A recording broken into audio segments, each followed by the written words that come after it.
Hey, my millionaire and billionaire friends, or some of you are going to be future millionaire and billionaire friends. Um, I just want to toot my own horn a little bit.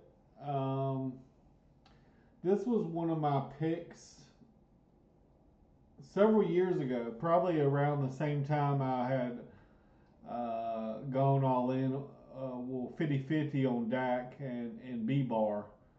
Um, I've made videos on that, but this was back when I really liked Argentina. Everything was going bad in Argentina. Um, they had super inflation, um, and this was, I think, around the time of COVID. Um, Now, this stock was never, I don't remember it being $3 or nothing, but I remember it being $5 to $7. And I think that's somewhere where in the range of, well, I guess it was $3 at one point. But so maybe it was like 4 years ago. Um, I can't remember even when COVID was, but I don't think it was on my radar here. But I did buy it at some point. I bought a small position, um, but I was just shocked the other day when I just happened to just be looking at some of my old stock picks and good lord, um, this thing went to $48. And it's still at 38 now. So I mean, if you bought it, let's just say you bought it at 5. Um,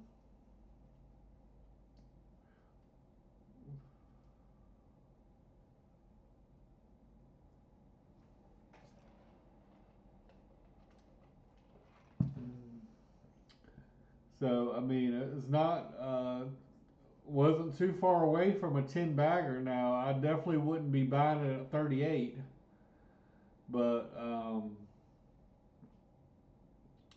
yeah, I don't know what happened. I don't know what the catalyst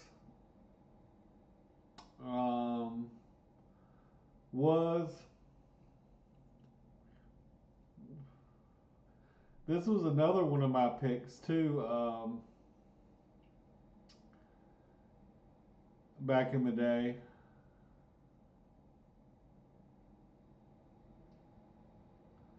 And I think this was in a similar position. You can see, this thing was worth a couple dollars, $2. Yeah, nothing happened for, several years, and then all of a sudden, whoosh, you go from 2 to almost 20. I mean, that's another 10 bagger. So, I mean, um, value investing works, guys. And I've already talked about B bar. Like I said, this was one of my picks I had made with Dak, and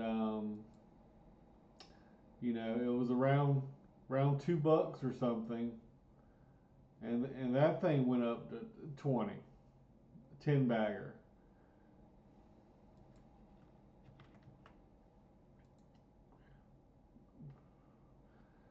and I've made several videos on Dak. Unfortunately, I sold in the I think I sold some at 7 and sold some at 9, and it ended up going, you know, to $100. Um,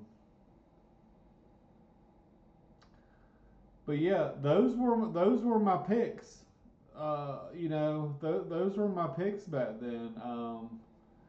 And I did have a portfolio at one point that was those four, or um, I think I might have had one or two others. I can't remember what they were, but that just goes to show you guys that value investing is still alive and well. And I was just shocked. Um,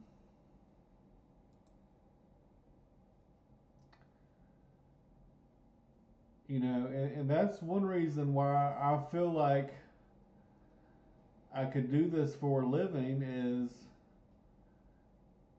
I'm picking stocks that people have forgotten about, they don't care about, that's not in the media every day, that's not being paid by the banks to talk about, um, that the big hedge funds are not buying. Um,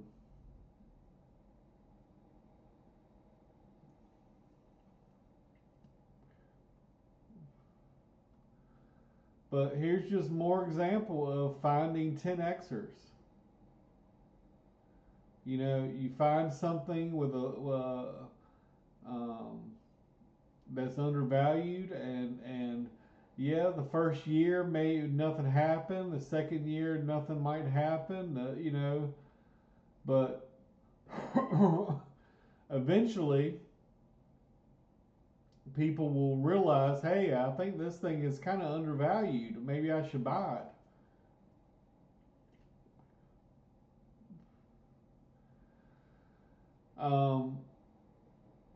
They might say, all right, well, why don't you have some of these in your current portfolio? Well, the thing is, when we're talking about retirement, we're and we're talking about a Roth IRA, we're talking about retirement, um, and the platform that I use to buy these on is different than the platform I'm using for my retirement. And a lot of times, not a lot of times these stocks are not even listed as an option to buy on some of the other platforms. They're only showing, you know, the bigger market cap companies. And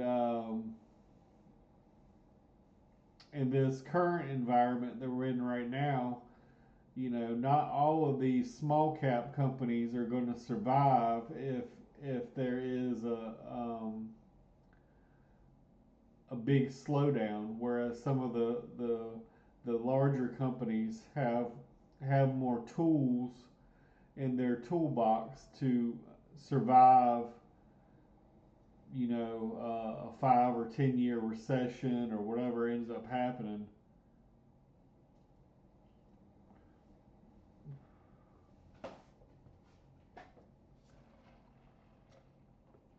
So that is the only reason why I don't have some of these smaller cap stocks in my current portfolio um, in my retirement account. Um, and not only that, but when I buy these type of stocks, I set a specific price in, you know, a limit order, or you know, I'm going to buy this. I'm going to buy 100 shares at $2, and I'm not going to pay a $2 and a penny. I'm not going to pay $2 and 2 pennies. I'm only willing to buy 100 shares if it's at $2. And in the other platform, it basically buys it at whatever the market is that day. And I don't have the freedom to say, hey, I want to buy this at um, $2.50. And with the thing with these small caps is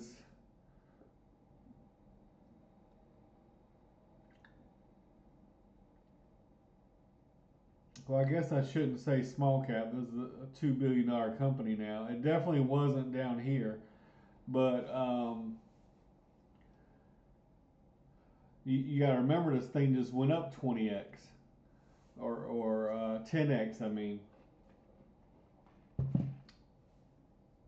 um, so $10,000 turns into 100,000. 1,000 turns into 10,000. But a lot of times with these small caps, when you, especially with the penny stocks that are like less than $1, I mean, a stock can go up or go down 20, 30% in a day. And would you hate to put a buy order in to buy this particular stock, you know, tomorrow morning, and you have no idea if that stock is going to drop 20% or go up 20% that particular day and time that you buy it? I mean, look at something, you know, that's more, I would say, stable. Um, you know, if I'm buying Coca-Cola in the month of September, you know, you're gonna there's a very narrow range of price fluctuations, and even from the low to the high, it's not,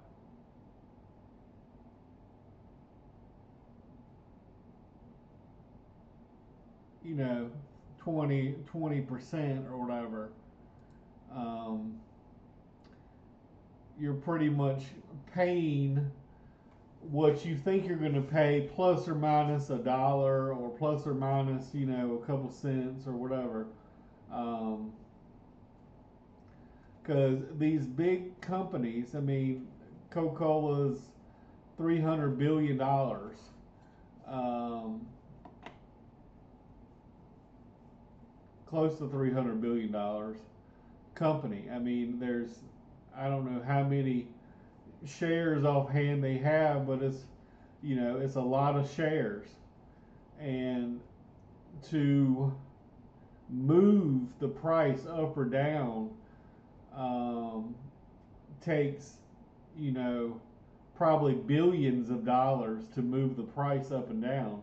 Whereas when you're dealing with a penny stock, a stock that's, you know, low market cap, that, you know, most people don't even look at, you know, you could move the market buying 100 shares or 1,000 shares or 10,000 shares, or you could move the market drastically um, by yourself, really, sometimes.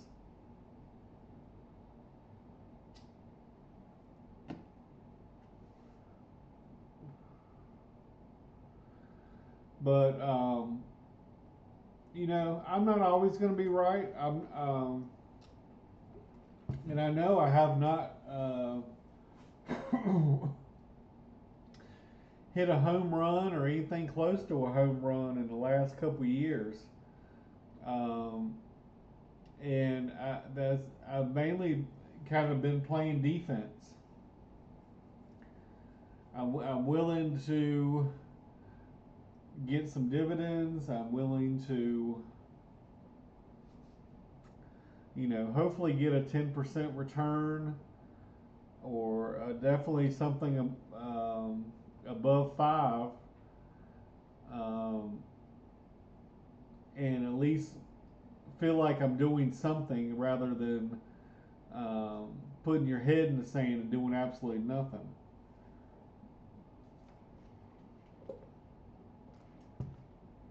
So I'm fine right now doing the,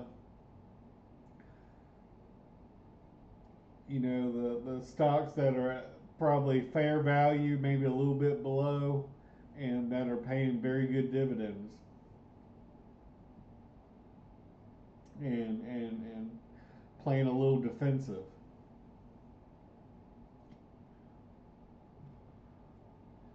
because I don't know what's going to happen. I mean, we could have another good year, or another, or a bad year, or a massive crash, or that there's too much debt around the world. There's all kinds of wars. Um, you know, Credit card debt is at all-time high. The savings is zero. Savings rate in America is zero. It used to be 8%. Um,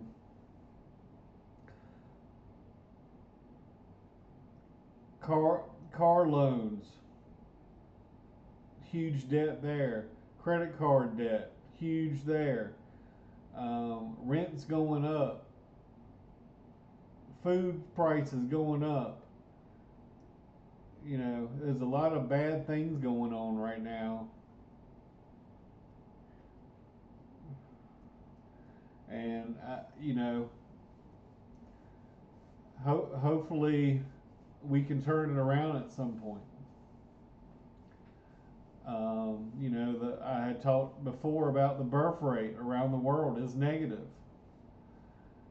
All the baby boomers have basically retired or are retiring, so they're, guess what, selling their 401ks because they need that money to live on, because they no longer have an income, and Social Security is only $2,000 a month. So if you need more than $2,000 a month to live on, you're going to have to take some money out of your 401k or your Roth IRA or whatever you got, um, for your retirement, or your nest egg. So instead of buying the S&P 500, people are going to be selling the S&P 500.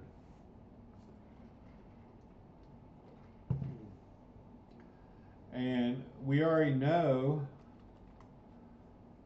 um, it doesn't take a rocket scientist to know that the size of the U.S. economy is somewhere around $30 trillion dollars, somewhere between 20 and $30 trillion dollars, and the value of the U.S. stock market is $60 trillion.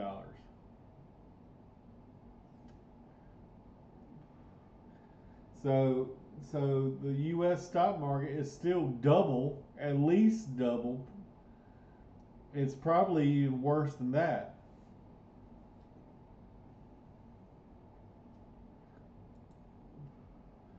But yet, this thing is just going up and up and up and up and up and up. At some point, this thing has to go down. Like, this is like overpriced. It is trading at a PE of 27. That means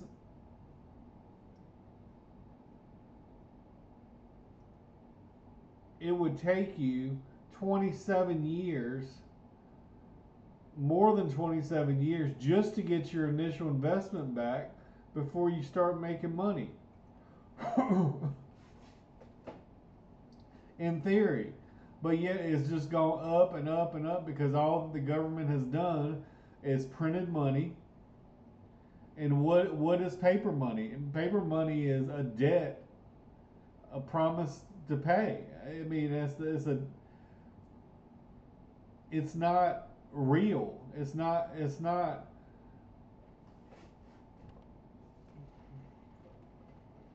There's not a dollar worth of gold sitting in Fort Knox every time they print a dollar.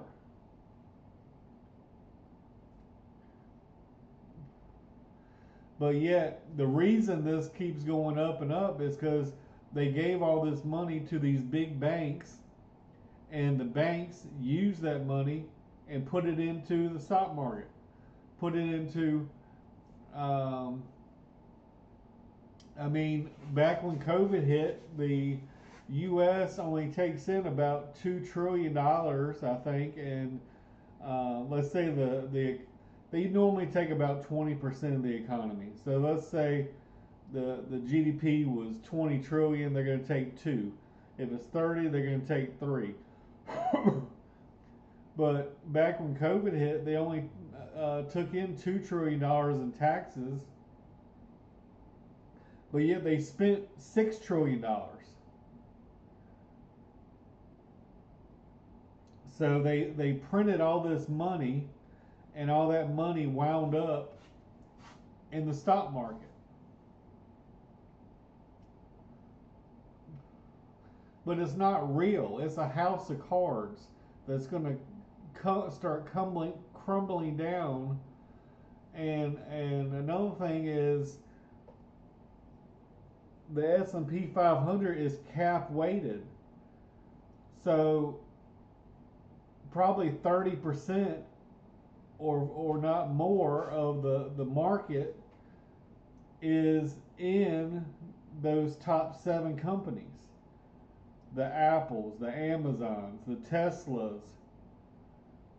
And Tesla's way overvalued.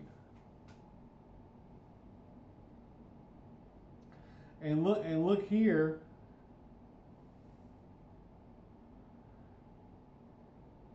They I think you get a 1% dividend. I mean, that's pitiful. A 1%. I mean, if you're going to get 1%, it'd be better just to go buy some bonds and get 4 or 5%.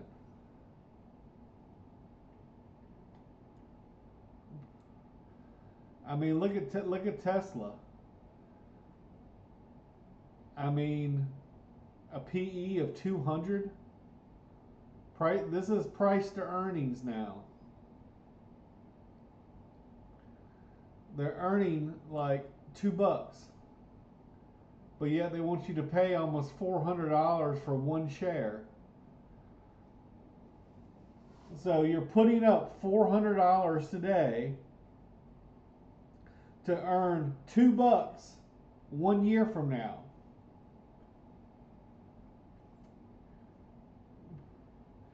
Let me say that again. You're putting up $400 today to gain $2 a year from now. That's a horrible return. And or to say it another way, $200 to earn $1. If a guy came up to you on the street and said, "Hey, will you give me $200 today, and I'll give you $1 a year from now," would you tell him to go kiss your ass? That's what they're doing right now to you.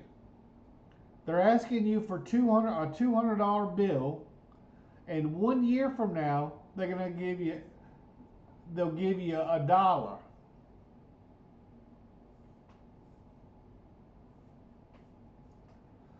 And guess what? That $2 in earnings may not be there next year. This might be a negative number. So then what you're doing is, hey, will you give me $200 today, and then a year from now you're going to owe me 50 cents, or you're going to owe me $1. I mean, that sounds crazy. But yet people buy this shit every day.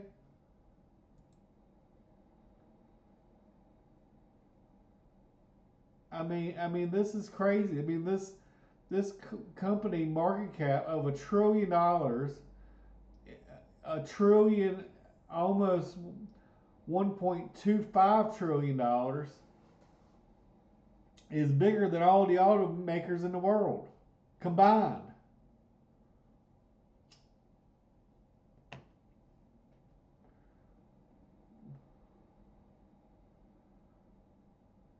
Hey, give me $200 today, and a year from now, guess what? If you're lucky, I'll give you $1.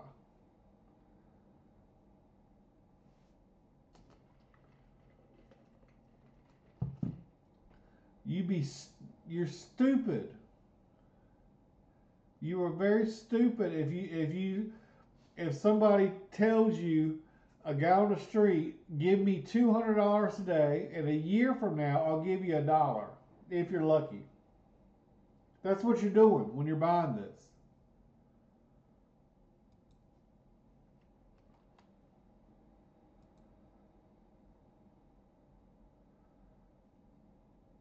We'll go back to Coca-Cola for a second. $60. At least they're earning almost $2.50. It's not quite as bad, but it's still terrible. I mean, a P of 20 is a 5% return? There's 20 nickels in a dollar.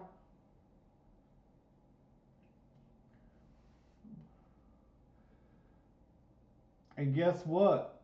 Out of that 5% return, guess where most of it is? Right here. Here's 3% of your 5 right here.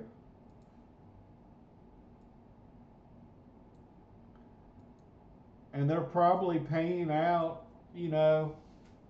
70 or 80% of their profits in dividends.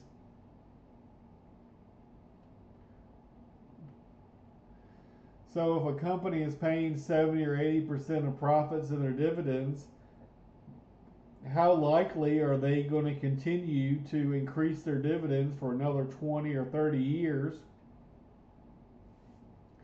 if they're not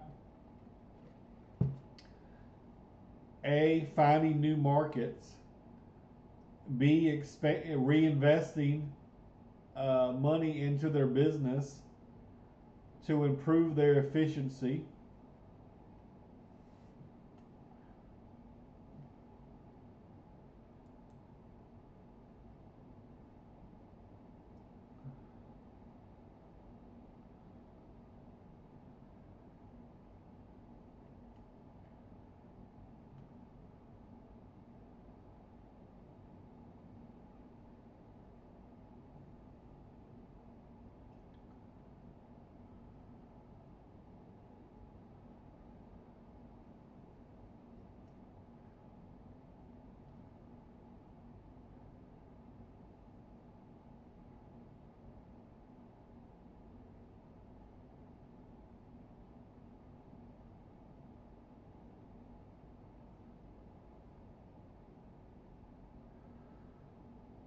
I mean, Coca-Cola is a good company. It's a good business. Don't get me wrong.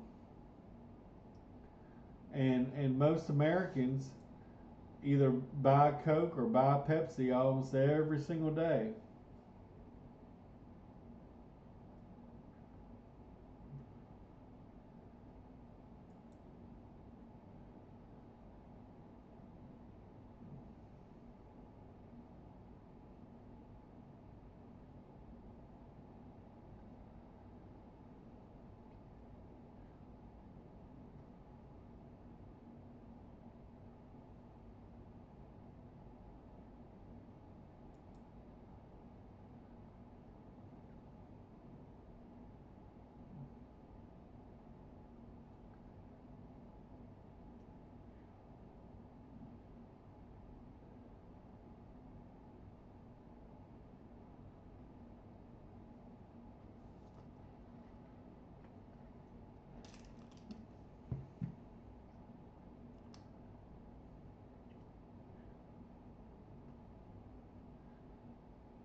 According to current data, the Coca-Cola Company pays out approximately 78% of its earnings as dividends.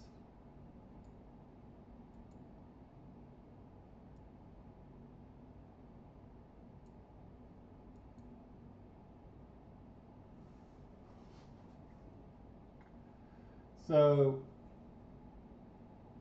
unless they,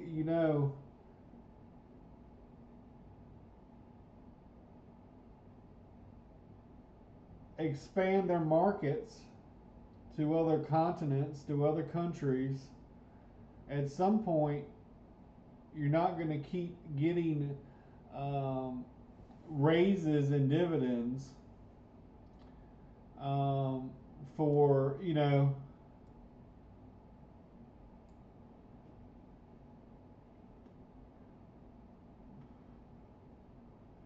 I mean, what are they going to pay out? 100% of their profits and dividends?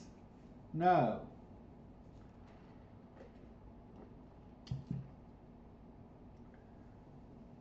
And you see how expensive sodas are when you go to the gas station. You're paying $2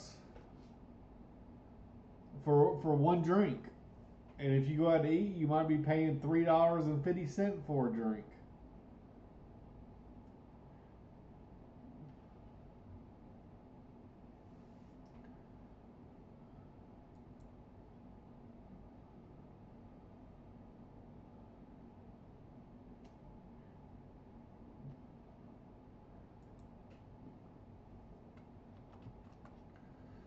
But yeah, I just wanted to share that your man was right again.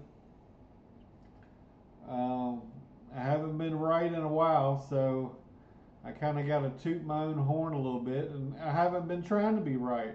Like I said, in a while I've been playing defense. I'm just trying to get some dividends. Try to get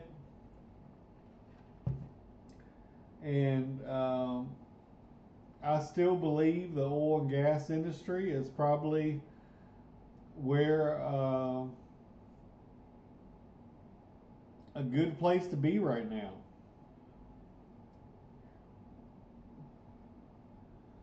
Why is that? Because they pay really good dividends.